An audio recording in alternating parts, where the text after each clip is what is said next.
দক্ষিণ পূর্ব এশিয়ার বুকে লুকিয়ে থাকা এক রহস্যময় দেশ কম্বোডিয়া, যেখানে একপাশে রয়েছে পৃথিবীর সবচেয়ে বড় ধর্মীয় স্থাপত্যের প্রাচীন ইতিহাস, আর অন্য পাশে লুকিয়ে আছে এক অন্ধকার রক্তক্ষয়ী অতীত। মাত্র কয়েক দশক আগেও যে দেশটিকে মানুষ চিনত যুদ্ধ আর ধ্বংসের প্রতীক হিসেবে, আর সে দেশই বিশ্বের বুকে অন্যতম এক জনপ্রিয় পর্যটন কেন্দ্র হিসেবে পরিচিতি লাভ করেছেন। কিন্তু কি আছে এই দেশের ইতিহাসে? কিভাবে একসময়ের শক্তিশালী খেমার সাম্রাজ্য মাটির নিচে হারিয়ে গিয়েছিল? আজ আমরা জানব কম্বোডিয়ার ইতিহাস, তাদের ঐতিহ্য এবং বর্তমানে কিছু অদ্ভুত বাস্তবতার গল্প। কম্বোডিয়ার কথা উঠলে সবার আগেই চোখের সামনে ভেসে ওঠে অঙ্কট ওয়াট এর নাম। 1200 শতাব্দীতে রাজা দ্বিতীয় সূর্যবর্মন এই বিশাল মন্দিরটি তৈরি করেছিলেন।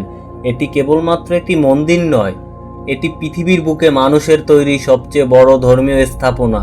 প্রথমে হিন্দু মন্দির হিসেবে তৈরি হলেও পরবর্তীতে এটা বৌদ্ধ মন্দিরে রূপান্তরিত হয়। কিন্তু আশ্চর্যের বিষয় হলো, এক সময় যে খেমরার সাম্রাজ্য পুরো দক্ষিণ পূর্ব এশিয়া শাসন করত, 1400 শতাব্দীর পর তারা হঠাৎ করে এই বিশাল শহর চলে যায়। ঘন জঙ্গল গ্রাস করে নেয় অঙ্কট ওয়াটকে। শত শত বছর ধরে এটা পৃথিবীর মানুষের চোখের আড়ালেই ছিল। 1860 সালে ফরাসি এক গবেষক জঙ্গল কেটে নতুন করে আবিষ্কার করেন এই হারিয়ে যাওয়া শহর। আজ কম্বোডিয়ার জাতীয় পতাকায় এই মন্দিরের ছবির স্থান পেয়েছে। অঙ্কট ওয়াটের এই গৌরবময় ইতিহাস ছিল উল্টো পিঠেই রয়েছে এক চরম নির্মতার গল্প। 1975 থেকে 1979 সালে মাত্র 4 বছরে কম্বোডিয়ায় ঘটে গিয়েছিল আধুনিক ইতিহাসের অন্যতম ভয়াবহ গণহত্যা।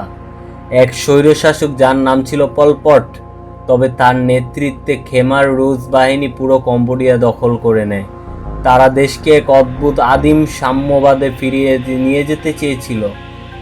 তার বলি হয়েছিল দেশের 20 লক্ষ মানুষ, যা ছিল তখনকার মোট জনসংখ্যার 1/4। শিক্ষক, ডাক্তার, বুদ্ধিজীবী থেকে শুরু করে চশমা পরা সাধারণ মানুষকেও তারা শত্রু ভেবে হত্যা করেছিলেন। কম্বোডিয়ায় কিলিং ফিল্ড আজ সেই নির্মম ইতিহাসের সাক্ষী হয়ে দাঁড়িয়ে আছে, যা দেখতে প্রতি বছর লাখ লাখ মানুষ এখানে আসেন। ইতিহাসের সেই কালো অধ্যায় পেরিয়ে কম্বোডিয়ার মানুষ আজ আবারও হাসতে শিখেছে। এখানকার মানুষের জীবনযাত্রা খুবই সাধারণ কিন্তু বৈচিত্র্যময়। যেমন ধরুন টোনলে স্যাপ হ্রদের কথা। এটি দক্ষিণ পূর্ব এশিয়ার সবচেয়ে বড় মিষ্টি জলের হ্রদ। এখানে পুরো একটি শহর, পানির ওপার, ভাসমান স্কুল, বাজার, চার্চ সব কিছুই এখানে নৌকার উপরে চলে। আর যদি খাবারের কথা বলি, তবে কম্বোডিয়া স্ট্রিট ফুড আপনাকে চমকে দেবে। মাছ ও ভাতের পাশাপাশি তারা এমন কিছু জিনিস খায় যা বাইরের মানুষের কাছে বেশ অদ্ভুত।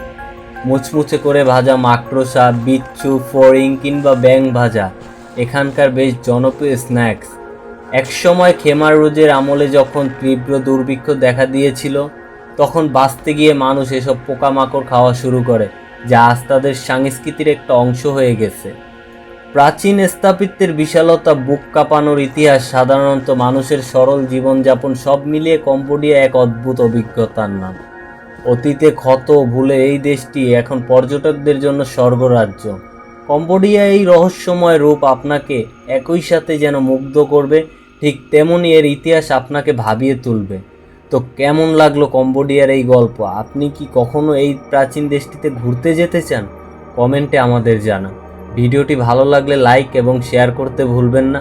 দেখা হবে পরের কোনো ভিডিওতে অন্য কোনো দেশের গল্প নিয়ে। ততক্ষণের জন্য ভালো থাকবেন, সুস্থ থাকবেন, নিজের খেয়াল রাখবেন। আমি সানবি ছিলাম এতক্ষণ আপনাদের সাথে। দেখা হচ্ছে পরের ভিডিওতে। আল্লাহ হাফেজ।